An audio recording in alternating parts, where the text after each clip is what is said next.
sleight of hand. This is an illusion I learned from my ex-girlfriend, Mary Poppins. Yes, I used to date Mary Poppins. She was practically perfect in every way, but we had to break up. She had too much baggage. There was a lot to unpack. I don't do a lot of illusions. That was just an example of one. What I do is called sleight of hand. I just gave you an example of an illusion. Now I'm going to give you an example of sleight of hand. Watch the stick. Watch it close. Watch it close. Oh, don't worry, I keep it right here inside of my hat. This only works because my hat is deeper on the inside than it is on the outside. It's a lot deeper on the inside than it is on the outside. It's embarrassing at parties, but it comes in handy in places like this. Are you having a good time so far? So that was the pre-show. Hopefully now you know the difference between sleight of hand and illusion. Folks, we're just getting started. If you want to catch a seat, this is the official beginning of the show where I say, "Howdy folks, my name's Connor," and you folks say, "Hi, Connor." Kind of feels like I'm in an AA meeting right now, but that's fine. I'm going to do my three best tricks. I'm going to do my three best tricks. I'm going to do the second oldest trick in recorded history. It's over 2,000 years old. After that, I'm going to do my most impressive coin trick. It's the product of 20 years of hard work, practice, and celibacy. Just checking to see if you guys are paying attention. After that, I'm going to do the last trick that I do, the best trick that I do, the closest I come to real magic, my grand finale. Does this sound like a show you folks would like to see? In that case, we'll do it. This is the second oldest trick in recorded history. It's over 2,000 years old, the second oldest. I can't do the oldest trick because this is a family show. That's why we do the second oldest. Solid steel will appear to pass through solid steel, like a ghost through a castle wall. Solid, true solid. Metal, true metal. The miracle of penetration. I learned it in prison. It's a pain in the butt to learn how to do this trick. If your kids get that joke, that's on you, Mom and Dad. Before I pass metal through metal, I do need to warm up for this. I'm going to warm up with a contortionist routine. I'm going to warm up by poking my head through, not one, not two, but all four of these solid steel rings. I'm going to poke my head through all four of these rings. You folks like to see that? Yeah. I'm going to poke my head through the rings and then I'm going to do the trick. Who here thinks that I can poke my head through the rings? Make some noise. Be honest with you, that's more than I expected of you. Who does not think I can poke my head through the rings? Thank you for being honest. Who doesn't care either way? Just check, just check. So I'm gonna poke my head through the rings, then we're gonna do the trick. Are you guys ready? Yeah. All right, watch. Poke my head through the rings, then we're gonna do the trick. Here we go. Ah! That joke is over 2,000 years old. If you folks enjoyed that, the rest of the show is going to be amazing. At this point, I need everyone here to say, on the count of three, I need all you to say, just get on with it. 1, 2, 3. Just get on with it. Okay, I will. Watch close. Pay attention. It is about to get serious. Solid steel will appear to pass through solid steel like a ghost through a castle wall. Are you folks ready? Yeah. Watch!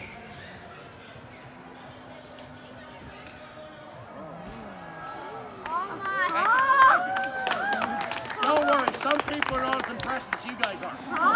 Some people, when they see this, they think that they know how it's done. They think that one of the two rings might be special. That one of the two rings might have a gap or a hole. Well, I mean, they both have holes. I can honestly tell you that all four of these rings are identical, especially this one. This is the most identical ring out of all four of them. It is the samest. Yes. Now, you wouldn't have known it if I hadn't have told you. But when I put it next in line, you know that that one right there, that's the samest ring right there. And the last ring is going to go from the bottom to the top. When they get to the top, they're going to link together. When you see them link together, that is the first scripted applause cue of the show. You don't have to applaud for every single magic moment. There's going to be quite a few of them over the next 10 to 15 minutes. However, I found that if we all applaud on this one, the rest of the applauds kind of fall where they're supposed to. You can trust me, I know what I'm talking about. I'm a professional. That's why I work at Renaissance Festival. You guys ready? Watch!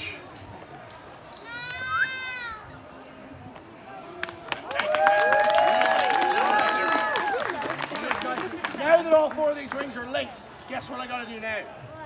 Unlink them. And that seems kind of stupid if you think about it. These rings were already unlinked when the trick started. To link them together only to unlink them right after doesn't make any sense. But people seem to like this trick. That's why I do it. Watch!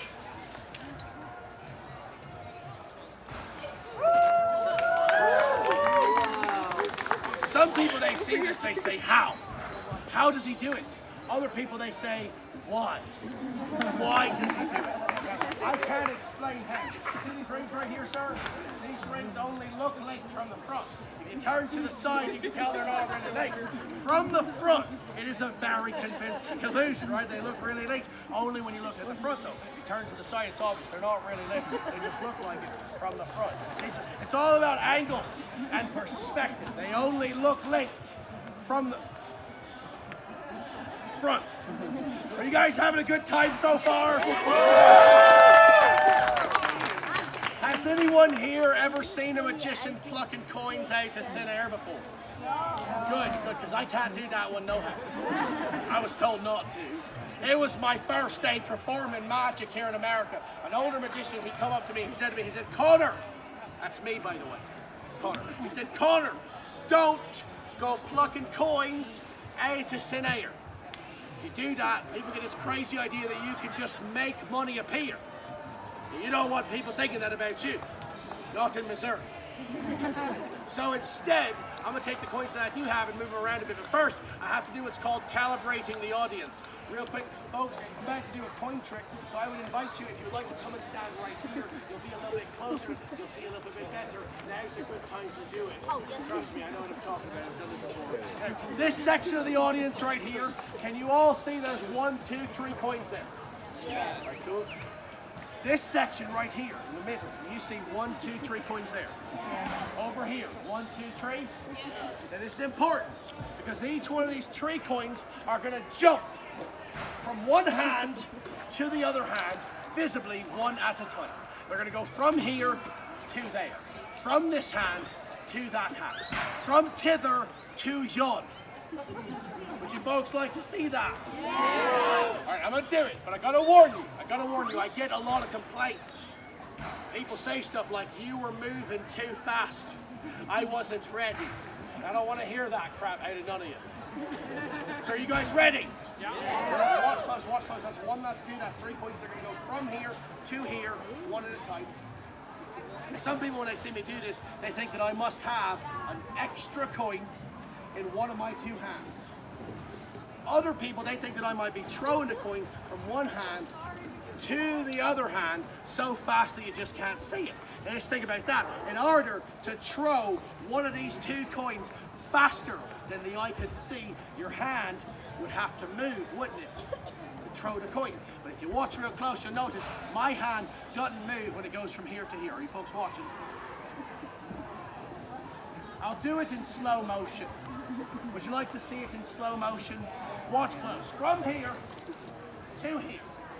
Slow motion. Watch close. Slow motion.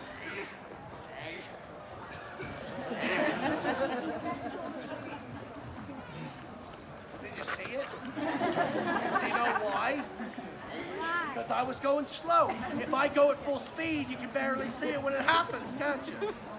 That's why I do it in slow motion. I don't want you to feel like I'm trying to trick you. I am.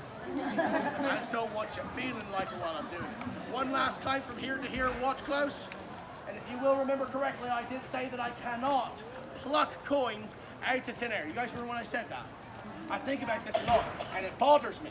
You see, if I'm going to dress like a leprechaun and act like a leprechaun, and walking talking like a leprechaun, I should be doing the trick that you would expect a leprechaun to do.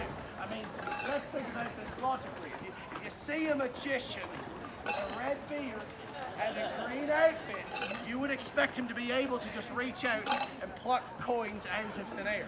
Now, I do want to make one thing very clear. This right here, this is not actually happening. It looks like it's happening, but it's not. It's kind of like economic recovery.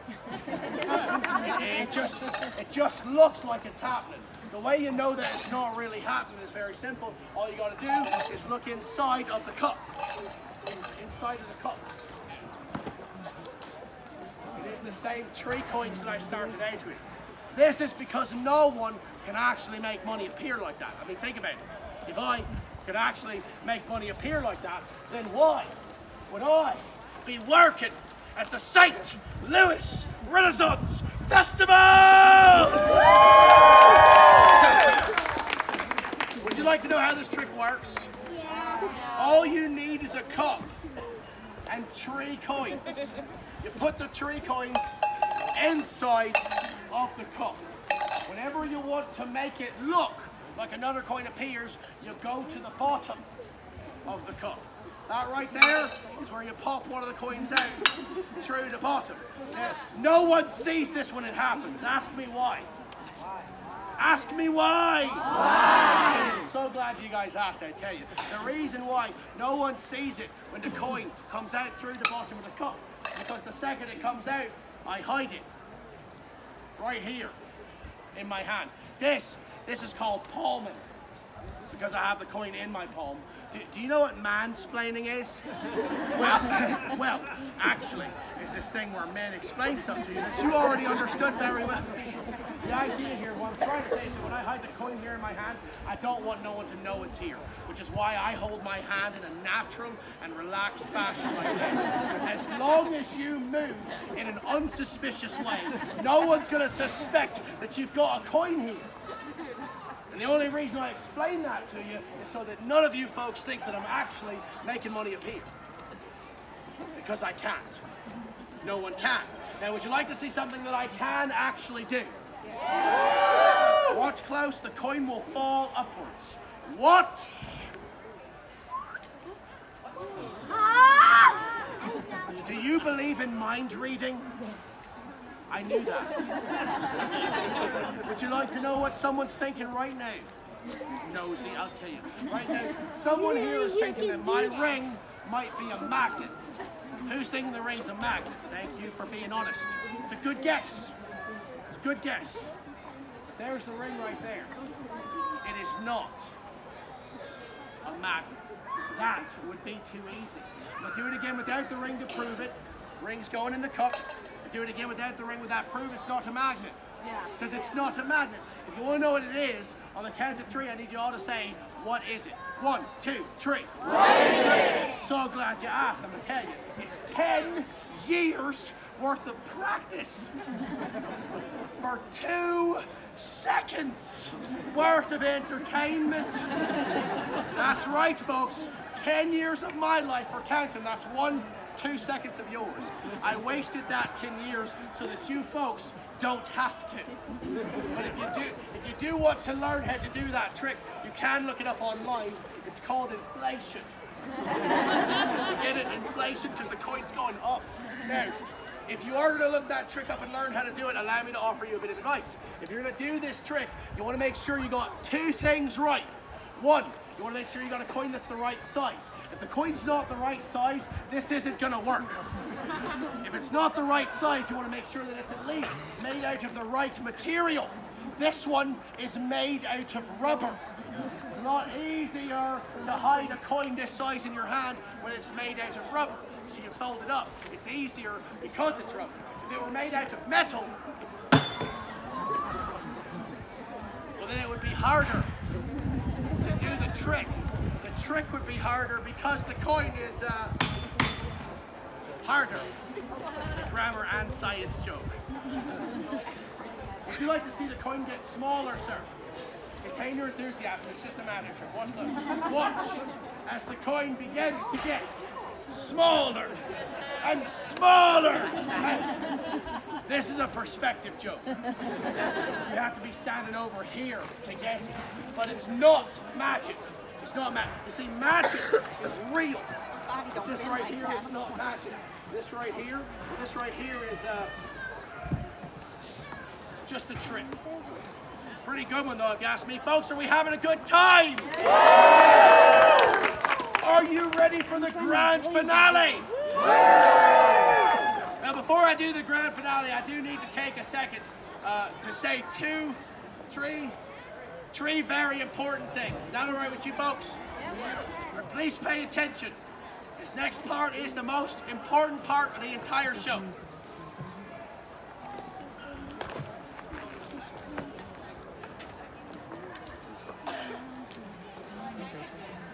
Thank you. Thank you very much for coming and watching my magic show. Thank you for coming to the St. Louis Renaissance Festival. Folks, I'd like to take a second to let you guys know that this is my full-time job. I do this year-round. I travel the world, or the country really, from city to city, from Renaissance Fair to Renaissance Festival, trying to make the world a happier place, one magic show at a time. And I will have you know that this festival right here is one of my favorite festivals to perform at. Ask me why. Why? I'm so glad you asked, I will tell you. The reason why is that in some of these festivals that I perform at, they're literally in the middle of nowhere. And we know everyone's coming out there because that's the only thing there is to do that weekend. That is not the same situation here in a city like St. Louis and the surrounding area. You guys have thousands, if not millions, of options on how to spend your time on the weekend. And you chose to come here. That's what I love about this festival, is that everyone I meet, as soon as they walk through that gate, I know right off the bat that this is where you would rather be. So we already have that in common. Now, once you come through the gate, you still have options. There's thousands of things to do here. There's so much, in fact, that you cannot do everything there is to do here in one day. And this is the last day of the entire season, making your time today very precious. And you chose to spend some of that precious time with me, watching my magic show. And I don't take that for granted, which is why I take a second to say thank you for being a part of my day. Thank you for letting me be a part of yours. I couldn't have done this without you. Give yourselves a round of applause. You guys are awesome.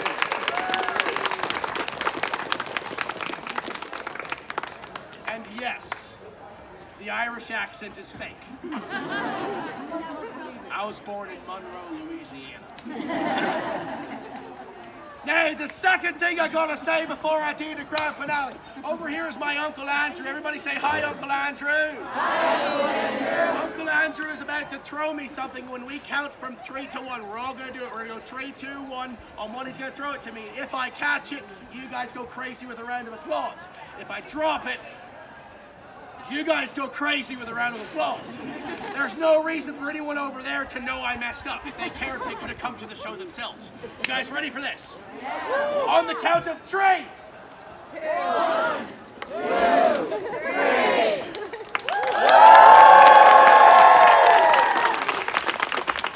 Folks, it is with great pride and joy that I like to announce here at the St. Louis Renaissance Festival, for the first time ever, I have my own first ever Leprechaun merchandise. Okay, so I do want to give this a brief backstory. Over here, I already introduced you to Uncle Andrew. My Auntie Jen is also in there. They run Sacred Smoke and Ritual. They're my next door neighbors, right? We've worked here next to each other for 2 years in a row. I love those people. They love me. They're my extended family. I'm adopting them. They're adopting me. Some of you may know this if you follow me online. Some of you might not. This year has been really rough for me. These people love me so much that they made a whole line of Leprechaun or scented candles, and I get 50% of every one of these that gets sold. So if you want to, in one fell swoop, support me and another aspect of this festival, stop by and get a scented candle, because they do smell better than I do. Thank you guys so much. Give another round of applause for Sacred Smoke and Ritual.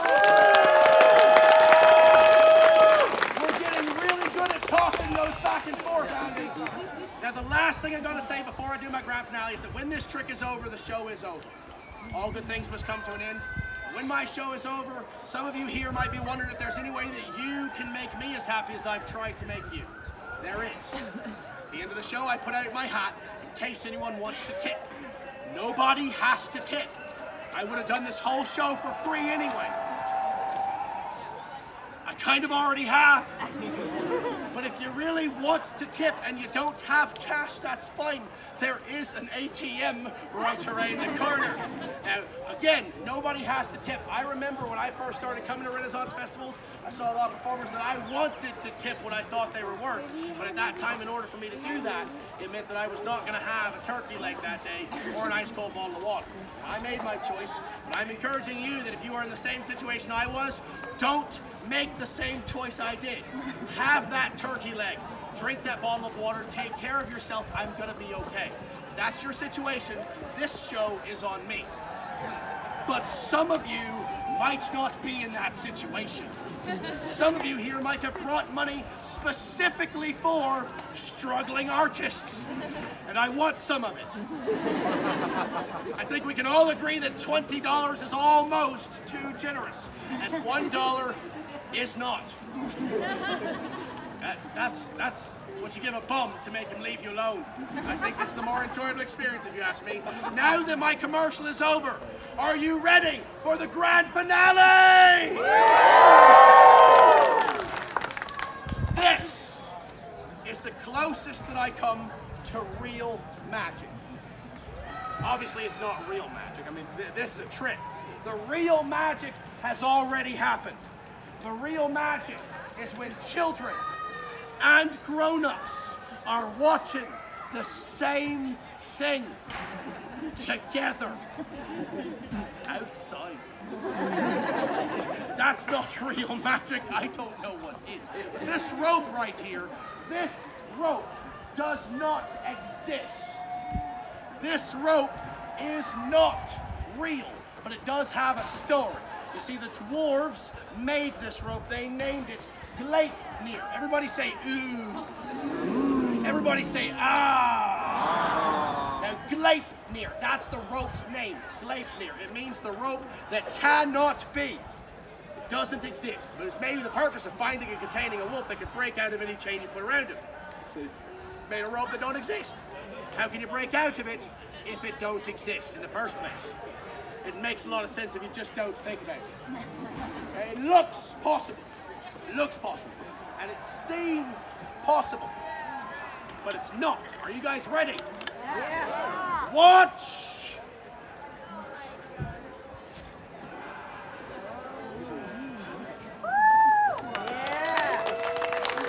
I'll say it again. I'll say it again. It looks possible.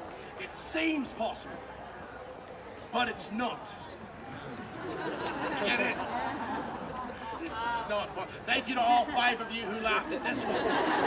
You know, my mother, she told me, I remember these words very well. She said, my mother said, Connor, that's me by the way, Connor. She said, Connor, if you can make only one person laugh, one person, you can make only one person laugh a day, that means that you're not very funny. You got to make a lot of people laugh to be considered a funny person. But this right here, this is a comedy magic show. That means that if it's not funny, well, it might just be a trick. Some of these jokes are subtle. Now, I'm going to untie this. I now have a short piece of rope and a long piece of rope. I've got a long piece of rope and I've got a short piece of rope. Now, neither one of these 2 ropes exist. Both of them are just figments of your imagination. And if they are figments of your imagination, that would make this right here, this is what we would call a stretch of the imagination. Or rather, it would be a stretch to say that these ropes are about the same length. You folks don't clap for nothing, do you? Save it up, I have a weak finish coming. I know why you didn't clap on cue. It's because you're confused, just a wee bit confused, right? Because this is fair, yeah, this is a wee bit confusing, right? The reason why it's a wee bit confusing is very simple. It's confusing because I'm holding 2 equal lengths of rope, right? And that is confusing when you think about the fact that when this trick started out, I only had the one piece. The fact that any of this is happening with only one piece is confusing, but it's a lot less confusing if you just remember what I told you was special about the rope at the beginning. Does anyone remember what I said was special about the rope? It doesn't exist, that's right. Both of you got it right, it's all good. Now, you're right though, it don't exist, but people don't believe that. People come up to me all the time at the end of the show, you know what they say to me? They say, Connor, how can you expect me to believe that that rope is not real when I can see it? I'm not stupid. You're not about to wave a rope in my face for 3.5 bloody minutes, get me to believe it's not real. I can see it right there. Everyone can see it's got 2 ends and 1 middle. And everyone knows that if it was a real rope, it would have 2 ends and 1 middle, would it not? Right? If it was a real rope, it would have 2 ends and 1 middle. That's what I'm getting at. You see, this rope doesn't have any ends. See, these are the ends right here. This is an endless piece of rope. Okay. We are going to put the ends back on. What's your name? Yes, you. What's that? Olivia? That's my dad's name. Don't laugh at my father. Olivia, I'm going to put the ends back onto the rope, but I need for you to tell me where. As I go along the rope like this, I just need you to say stop anywhere you want to. Wherever you say stop, that's where I'm going to put the ends back on. This is how the show ends. I thought this was very clever. Now, Olivia, I am going to encourage you to use your outside voice for this one word. And I'll explain to you why. You see all these people? It's very important that these people hear you when you say stop. The reason why is that if they don't hear you when you say stop, at the same time that they see me stop, they don't hear it when I do it, they're gonna think I'm cheating. We don't want them to think that, do we? Do we, Olivia? No. Don't want them to think that. I am cheating. I just don't want them to think it. Are you ready, Olivia? What about the rest of you? Are you folks ready? Anywhere you say stop, Olivia, that's what I'm going to do. Say stop anywhere you want to, that's where we're going to put it back on. Thank you for not hesitating. Some people, they hesitate as if it's a question of consequence. Wherever you want to say stop, Olivia. Right there. Okay. Sure. Watch close. I'm going to do this as openly as possible, Olivia. Right where you said stop. Only where you said stop. That right there, that is where the ends of the rope go back on.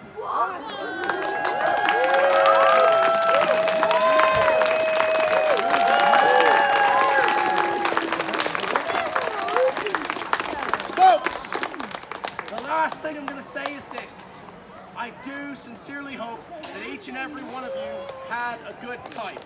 If you did have a good time, please remember that my name is Connor and tips are greatly appreciated.